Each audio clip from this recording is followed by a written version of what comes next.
boy. Sumpaba, Pepper Summa. Follow 50 to Sumpa, Fatu Sumpa TV. Naya wani pamao, na unu warada. If he's a good dear Munsamo, Ubenya, Abrabum Munsamo, Ubenya, Yamsum Sam, Ubenya, and Iji Munsam, Ubenya, and Yumpana Kakuma, Ubenya, Yamai Muamanya Sam, Ubenya, or some party bravo, Ubenya, Ubenya Nina, Ubenya, Sumpa TV, Yapana Papinisu, Sumpa, dear. This is Sompa, Sompa, Sompa. Dear Waguano, and no one which dear Waguano, and no one which Sompa, Sompa, Sompa.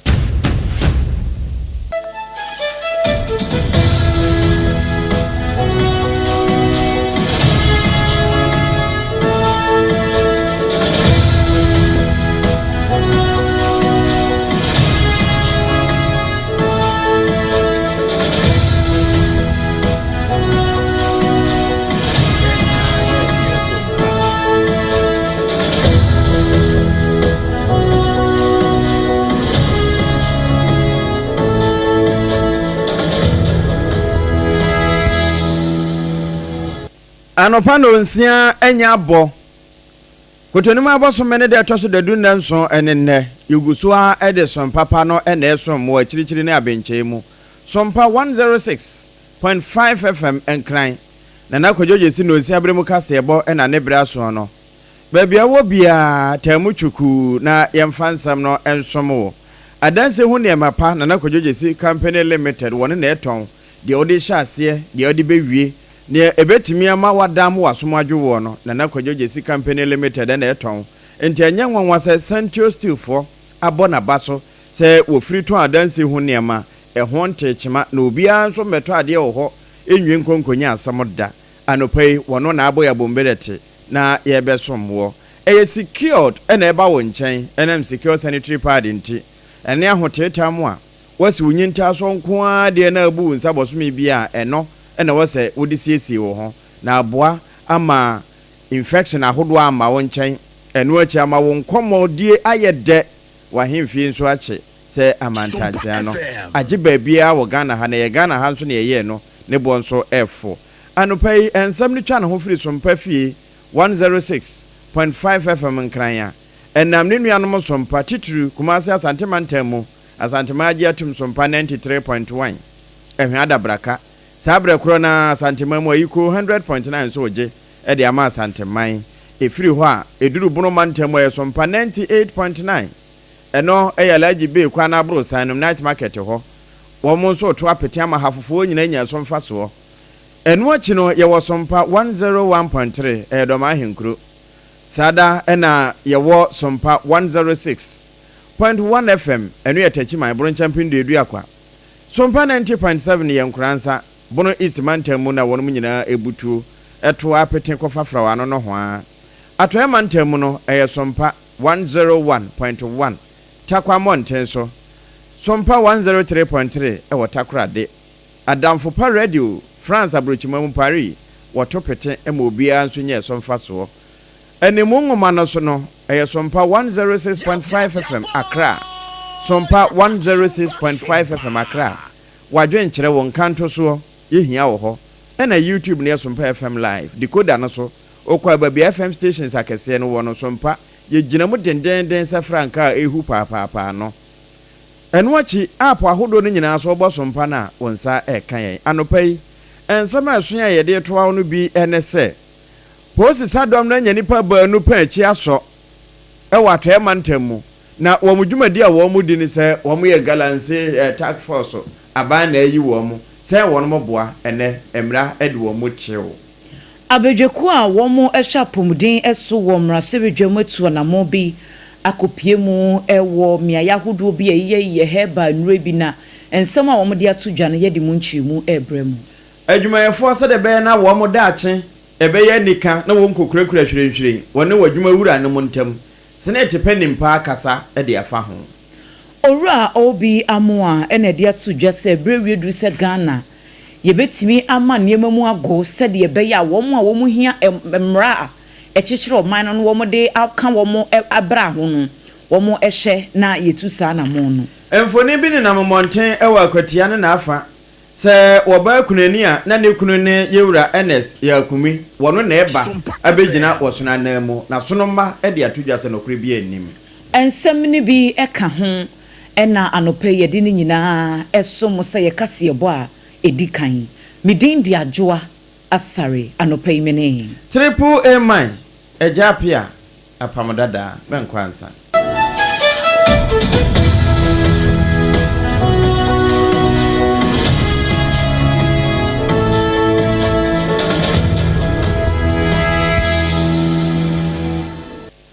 afe ensem no ne brodoncho yentesi mu emfamao posi sadoma wonmo ato emantamu womo aye adwuma so no service integrity no womo aya ma aye adwuma papa na nsem bi enenam chichu ene galamse size ahodo ene wonmo a edi gold hudwa emra ne kire se gold hudwa no obedi a ba bia ese fapa gold board for wonmo aboboa no ene ntima mpene dwandramani mahama yewura babio ne maye etoso mienu no na ni abere pa se gadamse kon no wobeko na wakon asiase enam saye so ama wate task force a wo mo namu gold board task force a wo mo ye adwuma se wo betimi atwa abahwe ano na no na to emantam post sadom no wo mo akwakonya nipa baanu pa echi aso wo mo afa won ho se wo mo ye gold board task force ekura electric shock bi udi agura ye de akeka wama wakiki enu achi no pepper spray de na no ma me ha akunsin ko yi bie enu nso bi hye won mo ho won mo san kura hankofo a edi adanse se won mo kasra adom no ho na wafa won ho te se de won mo ya bambofo na won mo ayenya won pa achi so yi foster the lord wadi mfinhye aduanan na prince wovi edi mfinhye aduasa enwotwe na posifo kokoso wo mu na se de na emu nsamote no wọ́n hwehwe wọ́n ho toto wọ́n ho saa nema wọ́n mu nyai esanya 500 Ghana cedis esan de free wọ́n mo botomu a waye wọ́n ho se waye task force nenso enye nokre saa bra ma no gusu edie wọ́n mu gusu yo wọ́n ho nkrata saa de kyen ya takwa circuit court wọ́n de wọ́n bekwa kugina mranim na wọ́n mo ne Ghana mra ne wa egu ho ayesesembo nwoma ase mo wire enim nenso ye pagagina ho na be hu se mo wire tetemu no one no akokon na say wo mutimi di mra no so de ene wo ho so nsa abroba wo fo ho akwa akodi na mum emra ne di won so a say tie bia Ghana mra no a enya wo na amo aye mobo no ebedi wo mo na sadie mu nsam tie sompa kase ye ni di akire na water kwan so de sompa 101.1 o wa hene champion ne dom DJ Kemo wo mu de wani nso bedi akire pa de ebesi bia no efie ha ene ye de besomo yetwa ensem no eso dwamtani ya woda abedwoku a wo mo ne sharpum din ensem so wo memra sebedwam eye Dr. Market na wani na wode atudwa ya wo chim se committee no wo mariata so pa ene wo mahunu se na nsem ntem nyumaku ahodo bebrenu a wo honom a wo mo edi abibidro esa wo manfo yade ye so mfaso no die bebre enti wo mo komra sebedwam a wo mo ebehwe se wo mo di statement bi kura bekwa koto ho na ekwan a committee no so behwe no waka bi na nkasa nyumaku ahodo ya hyeda ama wo mo kwan na yasososo wo mo nuro no ahye abefo kwan so na etimi aboa ma omamu nso enyuma ahodo ya nipa bi no apagapagya no etimi akonkan wo se enyarewa bi etise HIV yade yi esei na eyade na nsemu ntemu ebeto edwa se HIV de no o manfo adwene ye o mo se eho aduro eni ho nanso na nsemu ntemu ya koa aduro yi eba ye product no wo mu ahunu se yade a ebo adwuma o manfo so edi eho adanse enti abedwakuo no etu anamon ekọ wo mu factory ho ewo efifi mantem ko hwe sede wo mu esifa eye wo mu niema ho na wo mu ko no Dr. Market etuemu se eye no kore de wo mahunu kura so wo mu bu pii enti no wo mu ebehye na wo mu de hyehye kiti na ebegu akwan mu etimi aba na aboa ama enuro no kura no yede afa emfidipa mu aso ahwe se aso HIV yade no ebetimi aso ano a wo matu anamon no e de afiri ho. This is the task before us. Yes, the health committee that represent the people and speak for the people, we have to start before us. I believe that it has done a lot. To the FDA, to the standard board, gotten the product, sterilization of the product, Noguchi has been mentioned, Mampo has been mentioned. It means that practically all those that matter have been approached. And yet, there is something that is left in terms of progress. We should, as a select committee, try to find an antidote or assist find an antidote to this problem that exists. Abusia eni ekotie yeyi eye Dr. Market na wani wono ene ye dwemtreni Emma Health Committee no ewo omei emrahye bedwemenu achi Professor Samuel Atodankan ya ono ye panyinipa wo DADWOA Research and Manufacturing Limited company no ano a wono na so ye ena committee yi ede wo mani ekobompen no wono so echiremu ese ebrewie dru se wo muhunu sesebe enye abrofo nro nko a ena ebetimi age omanfo afiri wo mo yade hu na ensem ahodo a wode tu dwa no yentie bi. A lot of money has gone into it, but there has not been any single support from anywhere since 20 years. So when we got the 80% from Noguchi, that was 12 hours we were able to get 80% efficacy. I thought that was the time Ghana was going to applaud that, hey, look, we are heading somewhere, but I was targeted. Hey. I said, stop him, what is he saying? I was saying, I'm not saying anything. I've come up with something. Let us subject it to proper scientific analysis. That is all that I'm saying. We Professor Samuel Atodankan wono executive president DADWOA Research and Manufacturing Company. Yefri kwa research fo a yenko penia wono ne da Social Security and National Insurance Trust yetwa wo mo tia afre wo mo senete yewura kwasi afre ban wono ena ekasai na wo kasa de kire adwumawurafo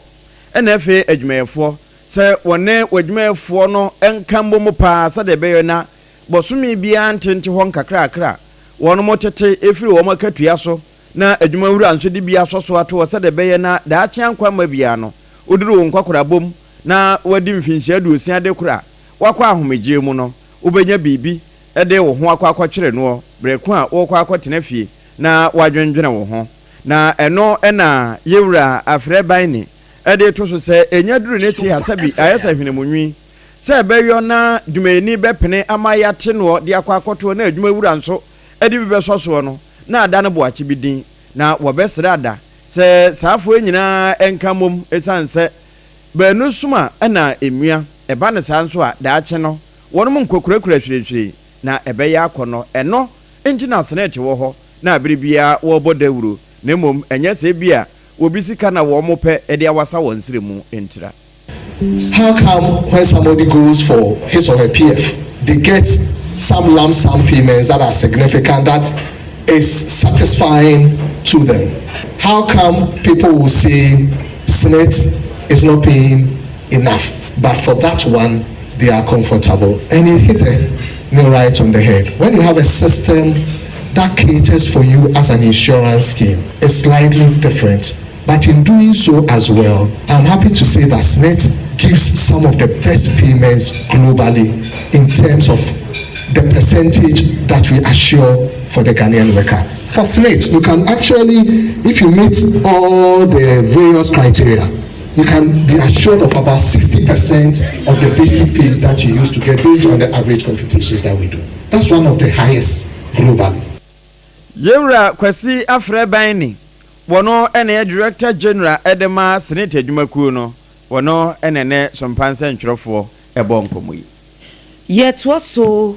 Ghana Legal Information Institute womo ene kasai womo echiremu ese oman Ghana babia yadrui na sabi nipa binum a womo epe access ede ama mra yede ye adwuma wo ha no womo nye ho akwakwa ye den no esese yehwe na yema information eye more accessible edema wo manfo nyina na wo say information de se wo bi epese wo hunu de mra no eka efa na brabo ho a enkenya de bi ye chenchene atwan saa enti sankoman ne kra ye nya bibi te se National Digital Law Portal bia se obi ntimra bia se fa na ware ho se fa nadwuma ho se efa ninkita hudi ahodo ho anamo bia watu business bia wabie ya wonya ya nko behunu de mra no eka na wankwankoto ensohwem no eho akwakoye den enti yenya bibi etese sa law portal no krapa ya fa befo kwan so enyese bia wo call office bi ansa na wakonya sa de kono na emomu tena wo internet ho kra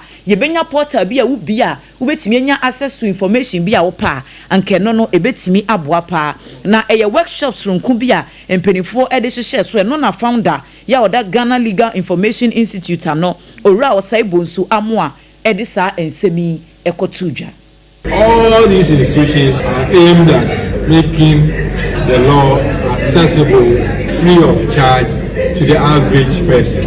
It is said that ignorance of the law is no excuse. If the average person doesn't have access to the law, would it be fair for you to judge him that he's ignorant of the law? And indeed, it's helpful for a democratic society or for any society. If you want to do business, if you want to ply or trade, if you want to encourage investors, if you want to promote rule of law, all these things can only happen if people have access to legal information. Wey aye ora osebo nso amu obi amu anono ena wode ne nsem etudwa no. Yanto aso na fe yenwura wosonkokuru amanyuku wonu maboboa no. Na anu ablekuma north abai wo mokoto wewie awurabna oben wodi nkunim no. Enkomo pii ne fifiri akire na wote ebinom ano tituru no so no ma. Omsaane akwatia ombeba abetuyen. Yanso ye be yire wo mo sade wo mo yire Christ ebo na senuamu no. Na emu no emfoni bia hyase ne na momonten ewa akwatia ne na afa. Se yewura NS ya kumi a wonya ne ba bi koye no. Wokunani a otikuna kata so eye ne doyire. Baby sukumi onna wo mahu se ne mfoni ne namti jama onna eba behye ni kuna nan. Ne no na sonomba wonu mo wo my Ghana mutituru ene akwatia ne na afa. Wo mo de nsantwerofo nchi amudie ahyehye so aka asem ya masompa afa bie. Se mo na mo ka eye sompa papa na mo de so madasa. Mommo so na timamufo ente na obi a na adwuma aye ne kesene no wankwa ankwaje de ne nam monten no anni emfoni a yetwa guo ni nyina no AI intelligence eye entunhyemu ebinom na ahyeda fa nyansakwan eyo saade no na we kratai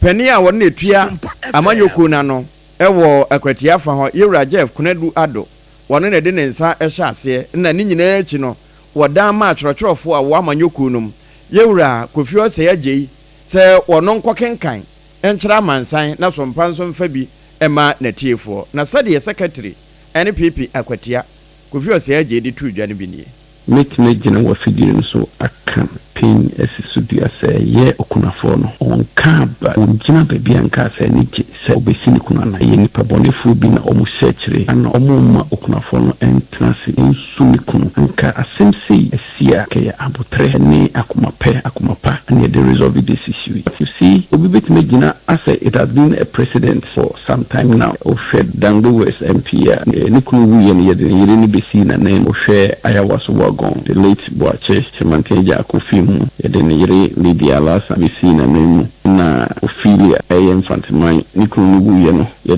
Nere Bessina name. Inti ayese aye track record binti, Ubia Felisa Ebanesa Sesania Yeno, meet Migina Ofidi Swaka, Tre, Dana Fumina, and Impipet Fumina say he has never expressed any interest in the seat.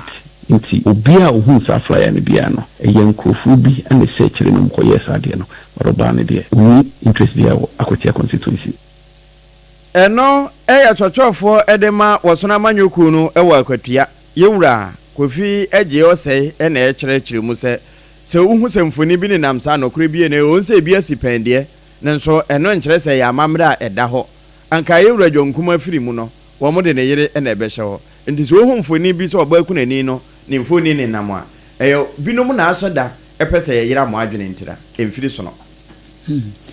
aban krachi panyini ewa hafo no southwest mensinu emu ene wode adesrede eto ehemfo a ewo empotem ho se wo mommoa no na wo mu enyansase a wo mbetimi ede empuntunyuma aba empotem ho wɔsi mfihia nan a yɛdi anim yi wɔn awiata so pa plans ne dɔɔso na mmom no wɔn bɛyɛ nneɛma wɔ nyina yɛsi school adan yɛsi ayaresabea ne nneɛma bi ɛtete saa no a wɔn ɛbɛhia nsase owura Abubakar Sadiq wɔno ɛna yɛ DC ɛwɔ mpɔtam hɔ de nsɛm wɔ nyina to dwa wabra wɔbɔ anamon na wɔkɔpie mu ɛwɔ hemfo bi na so ɛwɔ mankraso ne wioso na nanom atrankonwa na wɔde ato dwa sɛ mankranso community no enche wɔn ba bɛyɛ ultramodern market dwa kɛseɛ soronko pa ɛde ama wɔn ɛne bus terminals ahodo ebetimi aboa ama kɔbɛdie ho nsɛm so ɛtimi akɔnkan nsɛm wɔde to dwa ne bi ɛne atwe egu nhoma so yi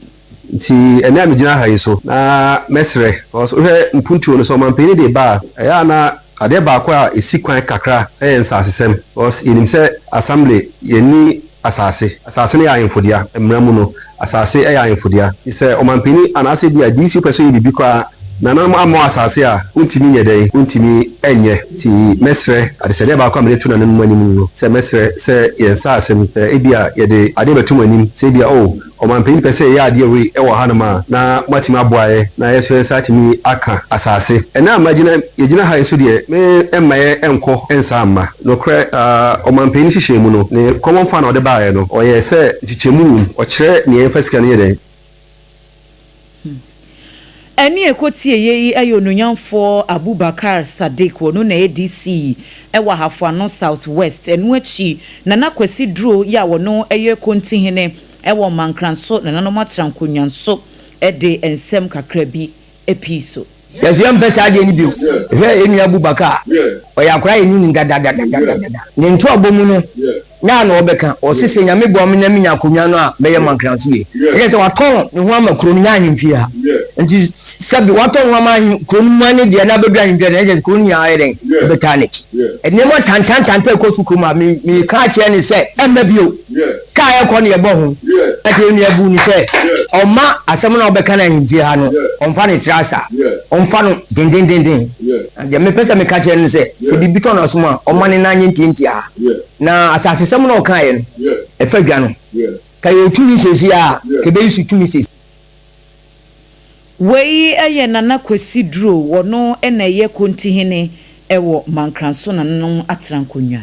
ene ye kan hunu se enamba so na abotatie wotimi twasu na wodura suoja anopei ensema ya yire ye ho a ye kwa ho ntintine bi ma wi nyina no na ase bi wo ho a na de ama na Kwadwogesi Company Limited ekoba jesi sempremo wona kase ne ye ne de anopei adanse ho ne papa ene wode aso ya sene entime kanfo amawo se opese onya baabi di utiri turu wasomju wo no enye baabi a ne yeto adanse ho ne ma baabi kura usida no a wuntimi nwie nyame ampata no waton na mono abofo kwan so baabi nso usi wie a wodan kura na kakai bi echew nenso na Kwadwogesi wo de usi a utimi wie emfa ho ne se de wudwetireti na usikate na wodan so a wo ho eto papa enso beto mframa befa wo wia bebo na edaso tim die tim na Kwadwogesi se ye nchense de bodan so iron rods na cement ebie na hia ceiling botwem nom eni ceiling nankasa plywood no enye na wo ne nchen penti ni nadoa nyina no wono na eton enti de ode hya ase ene de ade bewie no ya na wahwe na kira kwan wono nso ho wa esemframa baabia wo ho enti menim baabia wo sese mantankura wo mu hwe na Kwadwogesi Company Limited de kira kwan na otutu ani na hwe na wo ya bre ne hwehwe mu a fre 0204 355 040 0204 355 040 na wone na Kwadwogesi Company Limited ni nkomo na fe wonsunya adanse ho ne papa na ne nokoredie ne nadwuma so na wo bonti no Central Steel fo abona baso se ye ka wo bi a woton adanse ho ne na wodi nokora eye wono a enti akyede ede ma no ne de esen wo man ya yetimo yi anopai why secured esanse kase a eba no enye de ye twetwe firi nkwanchen ne bia we ye domo sukokosi ase ene ye de atoawo enti se wo ka mu asem a ya na utime kane akokoduru so eno nti na secure sanitary pad so eka ye ho no wose ababa wa wasi unyinta so no enkonkofa ho tetem bia keke enkomo enwie ma ebro nkonkogu ahimfi anasa won komoso eba sa won komodi den papa na secure ya mekan Ghana ha ya na ye yo no wahwe abibifo titu ne Ghana fo se de ye nsabuotie ne emu infections ahodo a yebu yɛn sɛ yɛtumi fa ho enya ɛne emu sɛbi o de epu anom yɛtumi ba ho ɛka ho anopai wohia secure sanitary pad ɛno ne taba no wowa afei pɛ kɔten ɛsan asɛm ɛna maintenance wo mu a ɛbɔ hɔ de ntiboro bi antimi ngu na kampɛsɛ asɛ ahemfie no ɛba ne saa no nananom ba sɛ wobɛdi asɛm a wodi asɛmpa na wodi asɛntene ne nso wodi nso a wotimi di ka so enti a no wahyɛ ne nso saa mama excellence cosmetics wɔne na akɔfa ne dudum ɛwɔ asantema mu enti hwehwɛ no na wɔn so gye odie adum pizza te hɔ anaasɛ kane asɛmpa pharmacy dadam ne le mu hɔ a kwada so estate taxi rank hɔ 0243862158 yana one wo makasa na fe wanya hote tampapa ɛbɛboa wo na bosome no so na ehu sɛ yɛfrɛ bibi ene daniel etaba so a uhia de yɛfrɛ ne secure sanitary pad na enyo ono nko ene ne yɛ nama no pɛi anopɛi Bidimafo Herbal Center Dr. Time da suni o po wase wa bankan poku ase mayira enti wo yare bi eda oso no fa bedan no na wo bete ne te wase stroke kura de emfa na fichiri stroke emubuye yade ya abeja so am wa kampamu yi wontimi nsore wontimi nante wontimi ntenase sesi an wo wakoye se be burden e de am abusuafo de ya mepa acho Dr. Time da so se brana stroke de enya de se osuro fere no kura diabetes netete wo hypertension wo kidney no failure ha no entimi ma wapomden ho nsem enkonkan oba ne be ma wo ho asem akwakoye boache bidi eno kura de wo se enkasa bra wo wia na fe wa ba no wa beda doctor ase malaria typhoid ne yare wa hodo bia no me pacho Bidimafo Herbal Center na efre wei enkran poku asema yira no wo udu kumasi agogo nso a wo mani aban school no na edin hwanimu number no ye 0244 774282 0244 774282 ana 0500 727215 Bidimafo Herbal Center eno no na ye no mo te ni atimi di Hajia special local foods ama no akoye square na time herbal mixture malaria na etete wo atiri di ya de bia beda asore no na honam nyina ye wo ya asede ye du nipadua no aye bibia na dwo no me pacho time herbal mixture na ye kanfo ede ama wo honam yawo ene se wontumi enidie fever abeche wato honom na waye mrede time herbal mixture onya bi na odi si wudan mu a woni yare ye to nkwanta mapai babia ye tonton no bia herbal ene nationwide shops ahodo ni mu nyina no me pato obenya time herbal mixture ato mo a mo pen duduo atu no mo be fra 0244 417669 0244 417669 wo madaroma ye dane ye ho kakra bi ye ba kase ye bone ye beto aso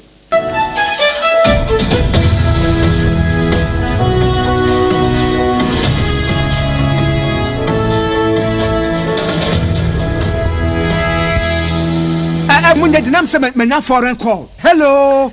papa, what do do be new? Se me feel London eko US. Na no crowd wo kura fa me boma mania. Na papa mo ho te sei. Awurade aduma haboko. Na ko jejesi eko bosempene mo. De woton adanse ho niam no nso. Wo hye ho de. Oh, wo hye ho. Eko ba, mesi wo bodwuma kura sre kane no a. Na wodru US won so manfo bo ndin sa na. Hey papa US hakura de. Na ko jejesi company limited agi ba bia. Wo mo Holland, Germany, France, Italy, London, Canada. Eba adanse ho niam dia. Obian se na ko jejesi company limited. Na matese wo bie depo kasie bi e wo kasoa. E ho na wo bia koto adanse ho niam. Na eye no kura papa. Oh, eye no kura pa. A police station in Chenhua. Hey, a kuoba sempre monono. Onye mereda. She, rekura no miensemua ene obi en foforo yawo. Baku obua kwase paase kumase. Ene ba konso pokua se nkran ha. Obia se na kodwojasi eye bemaba e wo dansi mu. Woton cement, iron rods, banding wires, and adua plywood and just said about dance wo. Te se bibia e de hye e dansi ase de ko wie. Depo no nyina nso eye tufo bo. Wodu kuka mu a, wodu kodwa free.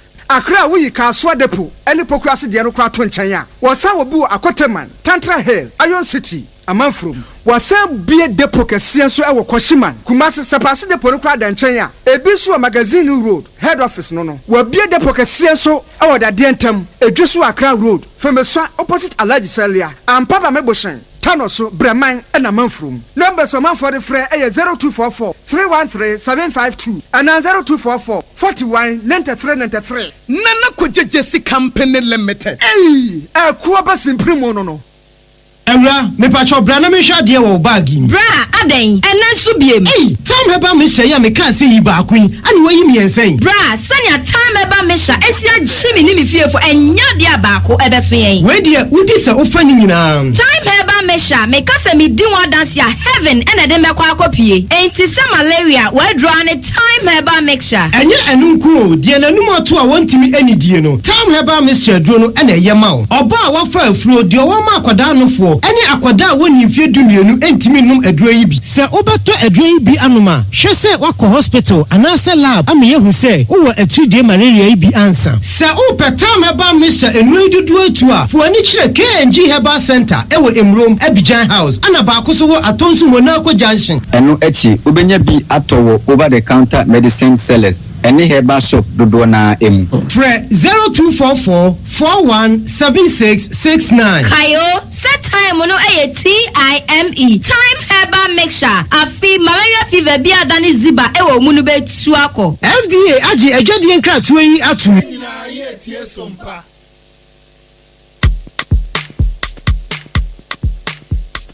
Kweku minim sawa yeshe me kraman nane na so ebony show ho embaso Mane Honsepeno.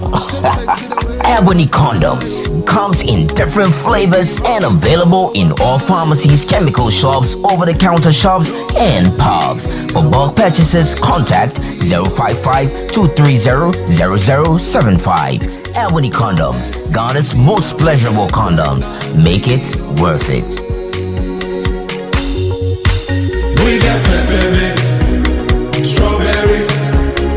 vanilla, chocolate. We got peppermint, strawberry, vanilla, chocolate. It only the view is a condom. The condom only and then it's not on, but don't support as a condom. Midimafo, Pokwase Maira Accra. Midimafo, Pokwase Maira Accra. Midimafo Herbal Clinic Accra. And you won't hear passengers a gumi kaimi. A horn I do one aircraft. And this Accra and put away the mo. And yet the Muampa. They say, dear, Atlantic International University, America Memo, about Dr. Dujanfi Babasu, honorary degree as a professor in biology in herbal medicine. It is said here, I am more. Oh, Mr. Minim wife, your copa war. 1 year, 1 city. Need send me 2 months and 8 years. Me connection na encheda nkoye na esakakra say wa page mu ama hodiam bam connection ne mu de we wo ba de kro wo ba de kro ya ke stroke nso de wo fa no small chese agidi wa wu ani de asie no yare bia etatia e wo Dr. Tamda so andi so diabetes, hepatitis B, prostate, hypertension, malaria yare bia Kumasi say owo agogo opposite government school no na nkra so obepiem e wo Pokuase Mayira kwan no so for Dr. 0244 774 282 and 0500-727215. Midimafo Herbal Clinic. Wudimafo ne hwa.